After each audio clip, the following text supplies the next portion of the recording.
We're West Texas A&M University, and this is the solar design of the University of Washington.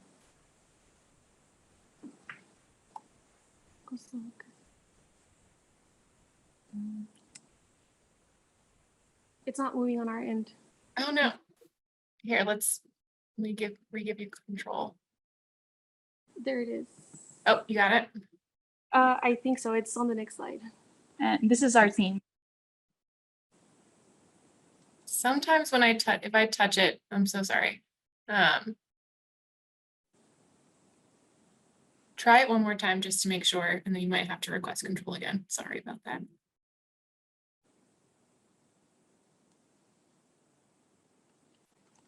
Yeah. Yeah, it's not working. Okay, go ahead. Are you able to click request again?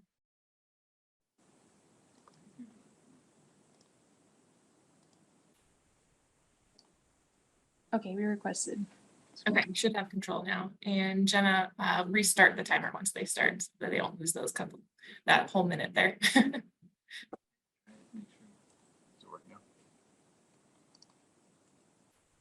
Perfect. Okay, here are some constraints and goals that we had. The goal is to design a PV system that will create the highest energy offset possible to help with the university's greenhouse gas reduction goal to 95% by 2050. The design must be aesthetically pleasing, efficient, and financially viable. Some constraints are there's no battery storage, we're not allowed to export to the grid, cannot exceed the distribution system capacity. The roof age of the Bank of America Education Center makes it necessary to be replaced prior to the installation of a PV system. And the design must also meet all codes for flat roofs. So a campus overview, the Bank of America and Dempsey Hall share 1 meter. Bank of America has an old roof, so no system will be installed at this time. Mercer Courts A, B, C, and D all share a meter. 13 of the 14 buildings have flat roofs with a single pitch roof on the Bank of America Education Center. On-peak hours are Monday through Saturday from 6 a.m. to 10 p.m. at a rate of 0.0902 per kilowatt hour. Off-peak hours are Monday through Friday from 10 p.m. to 6 a.m. all day Sunday at a rate of 0.0564 per kilowatt hour. This is a solar radiance map. We're here down in North Texas. Based on this map, the University of Washington does get less than 4 kilowatt hour per square meter per day of solar radiance. So this will affect our capacity factor later on and our overall energy offset. So this is a cloud map of Seattle where we can clearly see that late October to early June, Seattle doesn't even get 30% of clear skies, which means that during these months, we're not really able to generate a lot of power. Whereas in July to end of August, we do have a lot of clear skies, meaning that's where we will be generating most of our power.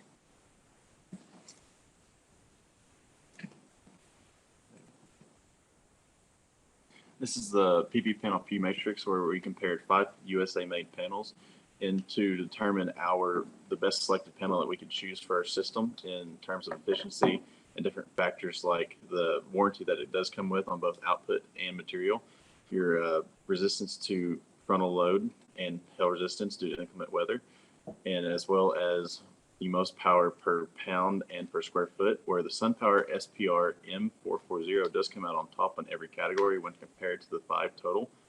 This shows that it is the top panel of this selection, and from our research is a very reliable panel. And to expand on the panel, this is the SunPower panel that we chose, which does put out a 440 watt nominal rating at the 22.8% efficiency. Like I said, it does come out on top and is a very well known and reliable panel. All right, so here I'm gonna go over our design process. So you're gonna see design 1, we just used Aurora and laid solar panels basically everywhere at a 0-degree angle just to see how many panels we could hold and how much energy we could generate just as a base set. This model does not have anything that is up to code or anything. It's just what Aurora gives when you outline the buildings.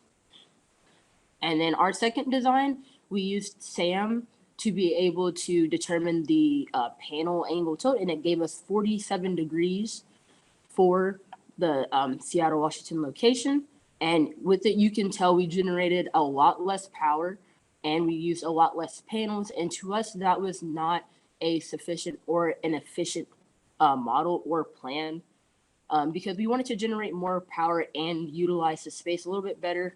And the reason that the row spacing is larger than the previous design that we had is because due to the solar access having to be above 70% as a requirement and guideline for any solar panel design, we had to create a lot of distance so that way the panels were not interfering with the next row or column that was going to receive any solar access. So here is our final PV system design, and here it shows the Burke Museum. This building was selected because you were able to see how we implemented the Seattle fire codes for the distance placement from the edges of the building, along with all of the carports that we decided to implement. 3 of our buildings have carports, and this one happens to have the most. So you can see our nameplate capacity. And we also included 2,342 of the solar panels on this design. And that solar panel that was previously mentioned by Tanner is actually very important because it comes with a microinverter. And microinverters are more efficient for such projects of a bigger scale, especially for the commercial usage. It allows there to be less inverters implemented within the system as each solar panel has its own microinverter on it also. And then our capacity factor is 13%, and the energy offset is 62%. So in total, we've been able to offset a decent amount of the energy from their electricity bill. And then here is more about our system design. So our solar access in general is about 97%. Now keep in mind, it only really needs to be above 70%, but we strived to be the most efficient we could possibly be. And our total solar resource factor is at 82%, and it has to be at a minimum of 75%. And yet again, we are striving for more than just the bare minimum. We wanted to make sure that every panel had at least the same amount of solar access, tilt and orientation factor, and total solar resource factor. So we went through and we picked on every single panel, and we analyzed which panels should be taken away and which panels should be kept based on their solar access and the total solar resource factor of each panel. So that's how you can see on certain sections of the Burke Museum, there's like little holes where there's not panels, and that's because those panels were just below the level that we wanted them to be at. So we made sure to go ahead and remove them so that way our system was as effective and efficient as possible. And then you can see the one-line diagram that Helioscope provided us, and we chose to use that because we've noticed that over time, a lot of us are not necessarily electrical engineers and we do not have that basis of knowledge. But that one line diagram, we were able to learn so much about the system and how the strings were connected. And we were able to evaluate more changes that we could make to our system. And this is a graph for the production versus demand in January. As you can see there, we don't go over very often. We usually stay within our limits. And so we aren't distributing any back to the system. We are using all of it. And this is just for January. So it's going to be a little bit better than it will in other months. But in other months, we will hit most of those peak hours. And for some key points, we have 14 buildings, 10 meters. For this particular case, we're instructed to exclude the use of battery storage, meaning we're not able to sell any power to the grid. And to maximize our generated power output, PV carports were installed in Pacer Hall, UW Police Department, Madrona Hall, and the Burke Museum.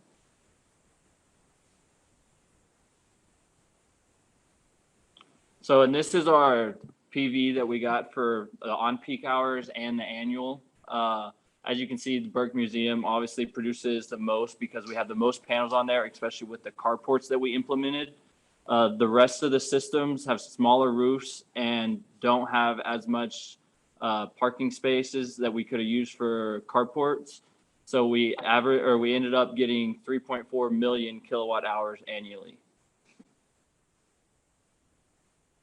And then this is just kind of to reflect on that by how many panels that each building has. As I said before, Burke Museum has the most panels with 2,342, including the carports, most of them being on the carports actually. And then also with Picard Hall, that also has 1,500 panels on the carports. And that gave us a total of 8,564 total panels that we used.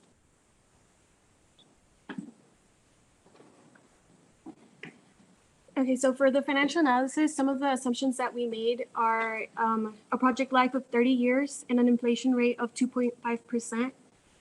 And because the university is tax exempt, we figured that they would not be eligible for any tax incentives. The panel degradation is 2% after the first year and 0.5% at any year after that for 25 years. The project cost is roughly $7.8 million, putting us at $2.08 per watt, and it would take 27 years for it to pay itself back.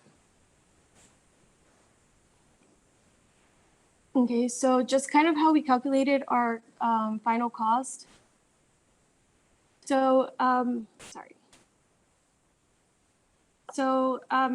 we got our price from NREL, and we took that 10% for the developer margin and gave us our construction cost of $154 per watt. Any roof upgrades we did avoid just to not add that much more to our final cost. Interconnection costs are at zero because we do own our distribution system, so there would be no selling back to the grid. The developer margin is 17 cents, giving us a total cost per watt of 171.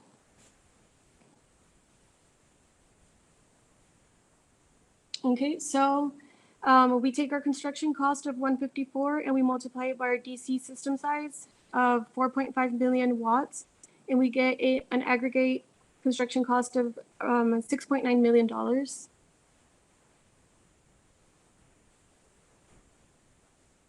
And to get our developer margin, we do take our developer margin and we multiply by our system size in DC also, giving us $773,000. And for the project cost, we go ahead and take our construction cost, the developer margin, and a closing cost of $100,000. And we do get a total cost of $7.8 million for the entire project.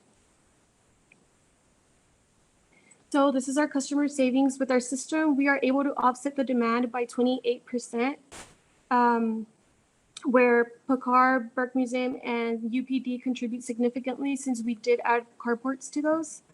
And since the university does have different rates for on-peak and off-peak hours, our bill offset is a little bit higher at 31%, giving us a total savings of $291,000, where our initial energy cost was $982,000. It went down to $691,000. And we do recommend a cash price. There is optional financing if you do a third party or your own financial institution, just depending on what your choice is on that. So this is our design timeline. We did assume that every month has 4 weeks just to make it a little bit more concise. As for planning and design and optimization and design approval, we estimated 1 week. Applying for construction permits, 1 week. Receiving the permits, 3 weeks. Ordering panels and inverters, 1 week.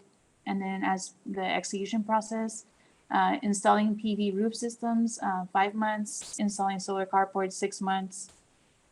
Testing, 3 weeks, and the final deployment would be a week. So why our system? Well, our system is reducing our energy dependence on the electric company by 29%. This also does come out to a rough estimate of 31.34% saved in electric bill per year. But it is also, the end goal is to make it more environmentally friendly, which is what we are doing in this case. Our highlights of the system is we're not having a battery storage, which is very expensive and very high in maintenance, based on if you have cells that go bad, which is, it could cause a lot of issues, voltage drop and things like that. These panels are very, very reliable and really well known. The company is well known and well backed, as well as the panels are being placed on a flat roof. So if you're looking from ground level, you're not going to see the panels on taller buildings, say 3+ stories tall. So it's not going to be an issue aesthetically wise. All in all, we'd like to give a special thanks to Solar District Cup collegiate competition sponsors, as well as the National Renewable Energy Laboratory, and our 2 professors that ran this program for us here at the WT. It was Dr. Fisher and Dr. Parthipan. And we'd like to all say thank you. Thank you. Thank you. Thank you.